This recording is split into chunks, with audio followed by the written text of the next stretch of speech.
Have you ever listened to a native English speaker and thought, wait, was that even English? It feels so fast, so connected. It's like the sounds disappear. Hello, everyone, and welcome. Today, we're going to talk about something many English learners find tricky: understanding native speakers. Sometimes they speak so fast, words seem to melt together. You think, did they even say a word? Or was that just a sound? Don't worry, you're not alone. Yes, it's one of the most common challenges. Native speakers often use connected speech. For example, instead of clearly saying, "Do you want to eat?" they might say, "Do you want to eat?"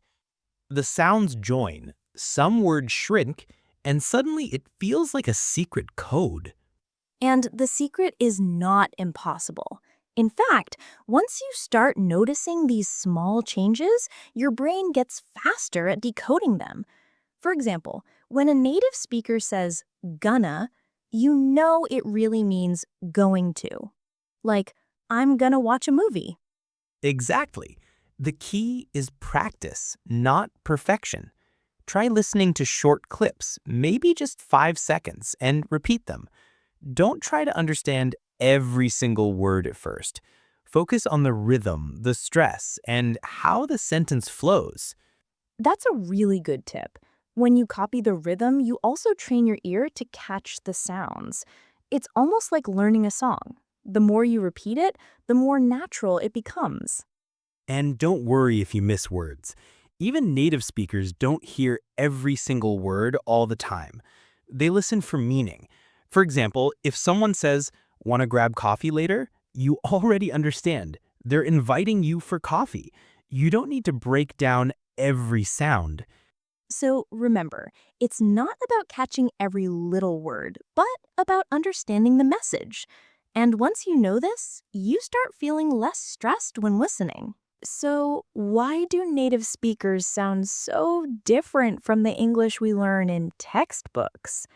Well, it's because of something called connected speech. This is when sounds join together, letters disappear, and new sounds are created. Exactly. For example, in textbooks, we see want to, but in real life, people usually say wanna. So instead of "I want to go," you'll hear "I wanna go." And it's not only wanna, think about going to. Most of the time, it's gonna. So, I'm going to call you becomes I'm gonna call you. And here's another one, did you. When natives speak quickly, it becomes didja, like didja eat, instead of did you eat. These small changes make English feel fast and difficult. But once you know them, it's like unlocking a secret. Suddenly, sentences that used to sound impossible start making sense. And here's a tip. Don't just read English, listen to it. Watch movies, YouTube videos, or podcasts. Every time you hear one of these shortcuts, pause and repeat it out loud. Shadow the speaker. Try to match their speed, their rhythm, even their emotion. This is powerful because you're not only improving your listening, you're also improving your speaking. When you can use gonna, wanna, didja naturally, you sound more fluent and people understand you more easily. And remember, fluency is not speaking fast. Fluency is speaking naturally. Now let's talk about another reason native speakers can feel hard to understand: fillers and slang. Now, fillers are those little words people use when they're thinking, like, uh, um, or like, Right. In textbooks, you never see these, but in real life, people use them all the time. For example, someone might say, "I was like really tired?" If you're not ready for it, you might feel confused. But really, the important words are, "I was really tired." The rest is just natural conversation. and then there's slang. Native speakers love using short, casual words. Instead of saying, "That's very good," they might say, "That's awesome," or "That's cool." If they're happy, they might say, "I'm pumped," or "I'm stoked." These are everyday expressions you won't always find in your English books. The good thing is you don't need to learn every slang word. Just pick a few common ones, the ones you hear often, and practice using them. That way, when you hear them, you'll understand quickly. Here's a fun trick. Choose one short phrase you hear natives use, like "no worries" or "sounds good." Try saying it in real life. It makes your English sound natural. And it helps your listening too, because now your brain is familiar with it. The more you listen, the more you'll notice these patterns. And soon, instead of getting stuck, you'll smile and think, oh, I know that one.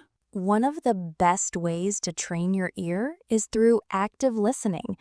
Active listening means you don't just let the words pass by, you pay attention to details, the rhythm, the stress, even the pauses.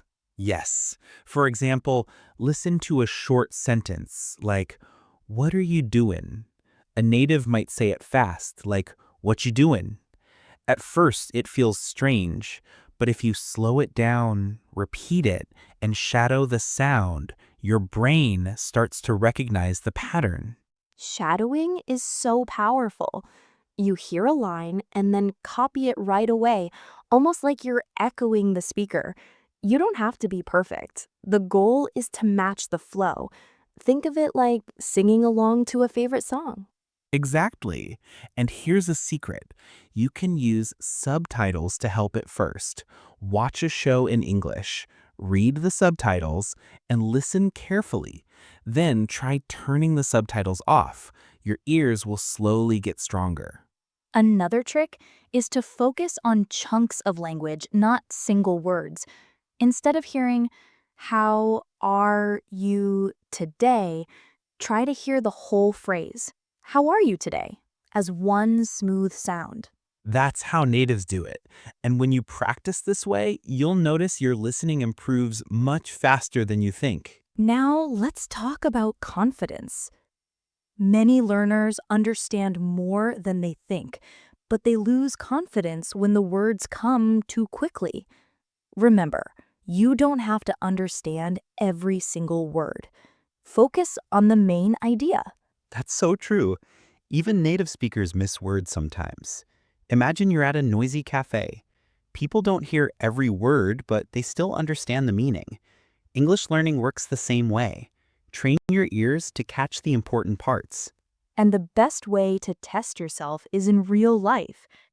Try listening to a podcast without subtitles or order food in English, even if it feels scary. You'll be surprised how much you actually understand. Yes, and if you miss something, don't panic. You can always ask, sorry, could you say that again? Or can you speak a little slower, please? These are polite, natural phrases, and they show confidence, not weakness. Every small success adds up. The first time you understand a fast sentence or catch a slang phrase, it feels amazing. That feeling is proof. Your brain is growing in English. And the more you practice, the more native English will stop sounding like noise and start sounding like music you can actually enjoy. Before we finish, let's listen to a short and fun dialogue using the words and phrases we practiced today.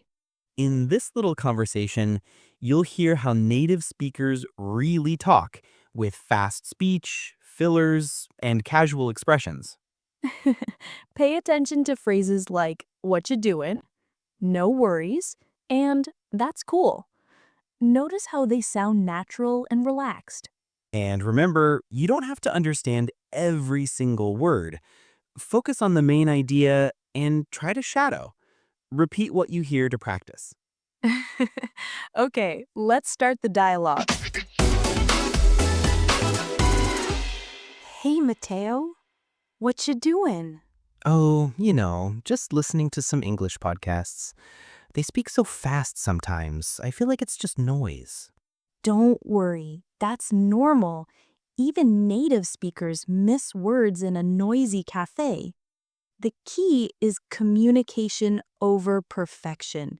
You only need the main idea, not every single word. Ah, that makes sense. But sometimes I hear so many, uh, um, like, you know, and I get lost.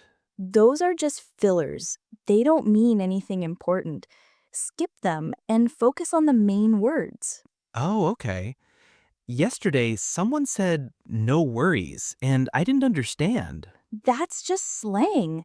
No worries means it's okay or don't worry about it. And that's cool means that's good or that's nice. So if I don't catch something, can I say, could you say that again? Exactly. Or can you speak a little slower, please? That shows confidence, not weakness. Got it. And I'll try to practice in English moments. Like when I'm making breakfast, I'll say out loud, I'm cooking eggs, or I'm drinking coffee. Perfect. And remember, even one brave minute of speaking every day will help you grow. Thanks, Catherine. English is starting to sound less like noise and more like music. That's the spirit. Connection, not perfection. That's the real goal. Okay, before we say goodbye, let's quickly recap some of the useful words and phrases we shared today. These are expressions you'll hear native speakers use all the time, so it's great to practice them. One was, what you doing? That's just a fast, casual way of saying, what are you doing? You'll hear it in daily conversations, especially between friends. We also talked about common fillers like um, like, and you know. Remember, these don't carry meaning, but they are part of natural speech, so don't let them confuse you. And slang phrases too, like, that's cool, or no worries. These are short, casual ways of expressing agreement or saying everything is okay. They make your English sound more natural. Another important phrase was, could you say that again? This is polite and super useful if you miss something. And you can also say, can you speak a little slower, please? Both show confidence and help you keep the conversation going. And don't forget the tip about chunks of language. Hearing and practicing phrases like, how are you today, as one smooth unit will make you sound more fluent and help you understand faster speech. So keep listening, keep practicing, and don't be afraid of fast English. Every time you try, you get better. You really can understand native speakers. And if you enjoyed learning with us today, make sure to follow and subscribe to our English podcast channel. That way, you won't miss new episodes full of tips, practice, and fun ways to improve your English. Thank you for joining us, friends. Keep learning, keep smiling, and remember, English is not just study, it's a journey. See you next time.